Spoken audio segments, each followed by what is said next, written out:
Mais la seule différence, si l'autre a passé 10 ans pour obtenir le résultat, toi tu n'es pas obligé de passer les 10 ans. Amen.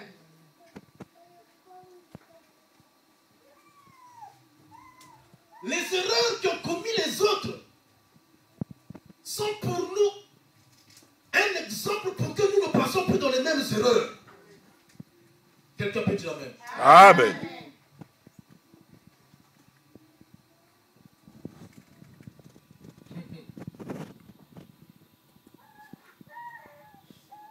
Dans le plan de Dieu, je dis bien dans le plan de Dieu, chaque génération qui arrive et chaque génération qui vient doit vivre mieux que la génération précédente.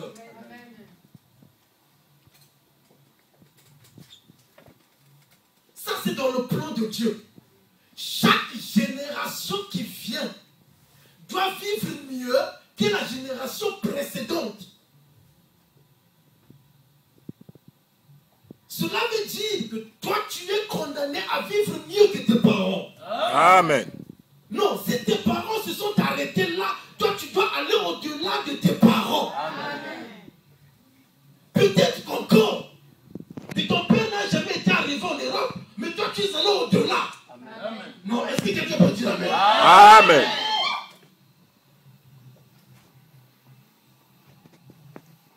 Je suis en train de dire que tu es condamné à vivre mieux que tes parents. Amen. Parce qu'à chaque génération qui vient, doit vivre mieux. La Bible dit, vous ferez les œuvres plus grandes que ce que j'ai fait. Ça, c'est Jésus qui le dit. Amen. Mais si Jésus a ressuscité les morts, ça veut dire que nous, on doit faire plus que ça. Amen. Mais oui, évidemment, on a fait plus que ça. Parce que dans la génération précédente, il y a maintenant des téléphones portables où il n'y en avait pas auparavant. Amen. Il y a maintenant l'Internet où auparavant il n'y en avait pas. Amen. Amen. Cela veut dire qu'il y a le progrès.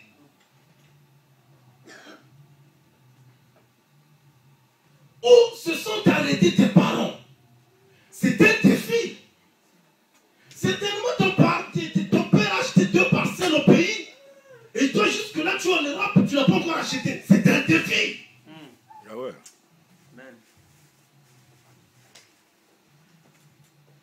Certainement ton grand frère, c'est un gros commerçant.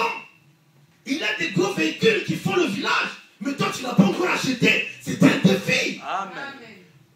Parce que tu dois vivre mieux que tes parents. Oh, est-ce que quelqu'un me comprend ce matin? Amen.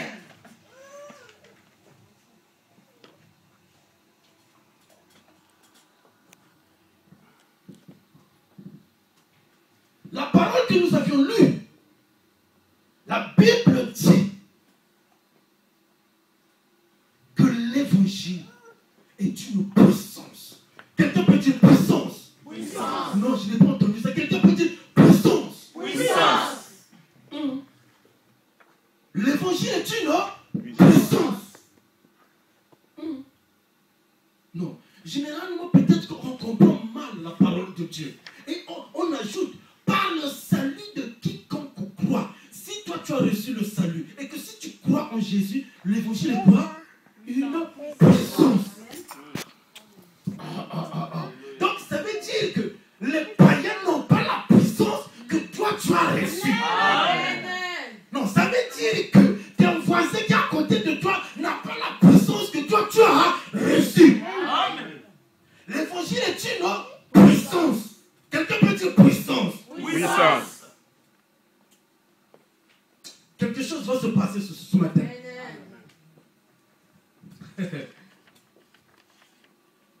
Dieu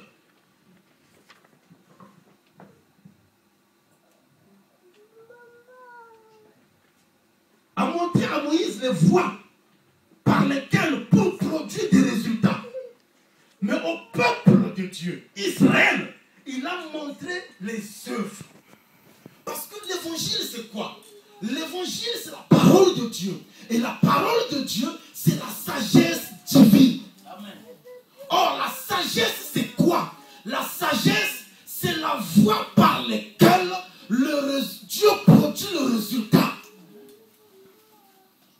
La sagesse, c'est la voie par laquelle Dieu produit le résultat. Si tu as la sagesse de Dieu, ça veut dire que tu as la puissance de pouvoir produire les résultats. Amen. Et Dieu donne à Moïse la sagesse de pouvoir produire les résultats. Mais Israël n'a vu que les œuvres. Un jour, ils arrivent devant la mer Rouge. Moïse il prend le bâton et Moïse frappe. Donc Moïse savait qu'avec le bâton que j'ai, l'eau peut se séparer. Amen. Mais Israël n'a vu que les œuvres. Israël n'a vu que l'eau se séparer.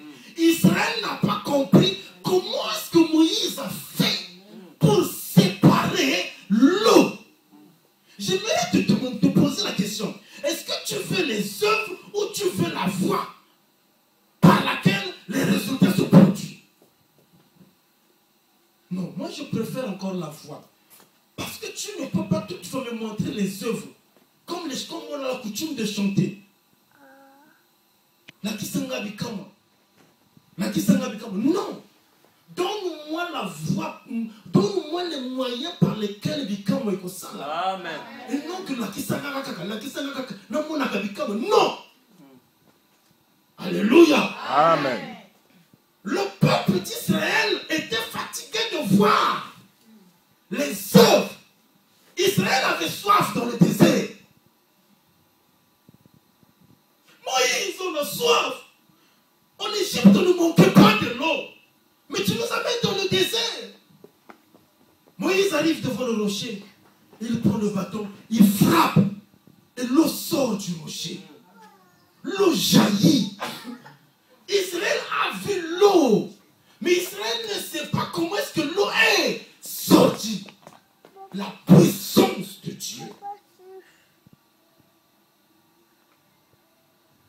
À Moïse, Dieu a donné les voies. Mais à Israël, les œuvres.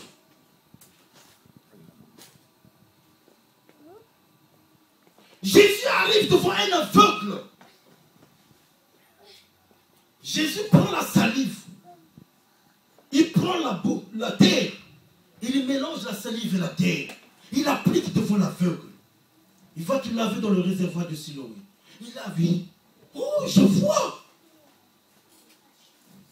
Qu'est-ce que Jésus a fait? De nos jours, on dirait que cet homme était un magicien. Les voies par lesquelles les résultats se produisent. Mais comment Jésus peut prendre sa salive et puis la terre pour faire voir les yeux de l'aveugle? On dira que cet homme est un magicien. Mais Jésus n'a fait qu'appliquer la sagesse de Dieu, qui est une puissance. Dis Amen. Amen. Dis Amen. Amen. Non, j'aimerais que tu comprennes c'est quoi la puissance de Dieu. La Bible dit, Dieu a donné plusieurs opérations. Le don d'opération, mais le même esprit qui opère. Ça veut dire quoi? Il y a plusieurs opérations dans la Bible, mais c'est le même Dieu qui opère. L'autre peut venir avec un mouchoir, il t'applique, tu es guéri. Mais c'est le même Dieu. L'autre peut venir avec sa salive, c'est le même Dieu. Moïse peut venir avec le bâton, c'est le même Dieu.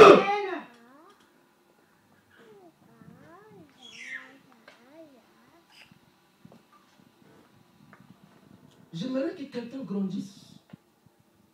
Pourquoi? Parce qu'il y a certaines choses parfois aujourd'hui qui se font. Les autres pensent que c'est de la magie. Mais ce n'est pas de la magie. J'aimerais que vous grandissiez. Je suis en train de vous enseigner des choses. Oh, peut-être pasteur Wana Bimi Saki Mouchoir.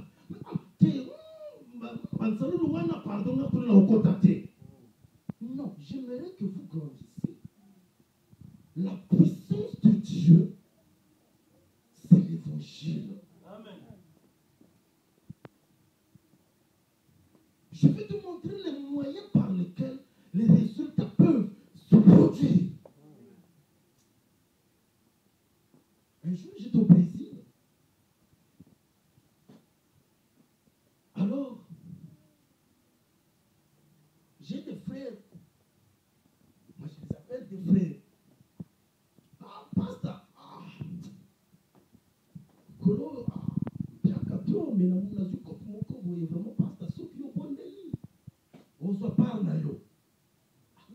mes amis. Il faut que vous basta. Un petit moment, vous voyez que son plan. Donc vraiment, il faut prendre les côtés Angola. Il faut battre Kango. Prendre un ami. C'est la drogue. Alléluia. Amen. J'ai dit, ah Seigneur, comment continuer le macamboy? Mais j'ai vite fini par le comprendre. Il faut utiliser la sagesse de Dieu. Amen. Est-ce que vous voyez que ça y est? Est-ce que vous dit maï? Il y a certaines choses que Dieu parfois permet. Ça rentre dans la volonté permissive. Et il y a des choses parfois que Dieu ne permet pas. Ça rentre dans la volonté parfaite de Dieu. Alléluia. Amen. Alléluia. Amen. Tu sais, quelqu'un peut quitter, Dieu peut venir bénir cette église en un jour. Dieu touche une prostituée quelque part et vient ici avec 10 000 euros. Pasteur, tiens. Mais tu ne sais pas où est-ce qu'il a eu ces 10 000 euros. Alléluia. Amen. Est-ce que tu comprends ça? Amen. Est-ce que quelqu'un comprend? Amen.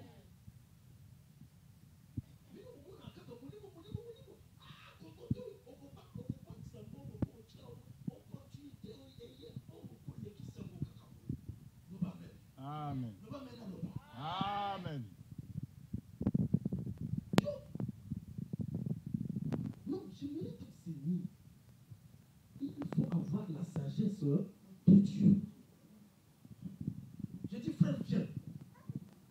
Je veux prier le Seigneur. Ah, il faut payer ta machine. Ah, pasteur. Et puis ça va soit 15 000 $. Donc, para tes amis. Non, para tes amis. Non, ce n'est pas para tes amis, tu vas bondir. Mais ce n'est pas para tes athées. Moi, tu vas bondir les athées. Pasteur, para tes amis. Pour l'instant, para tes amis. Personne ne parle de tata. Oui, je vois les ticales, ceux qui vont te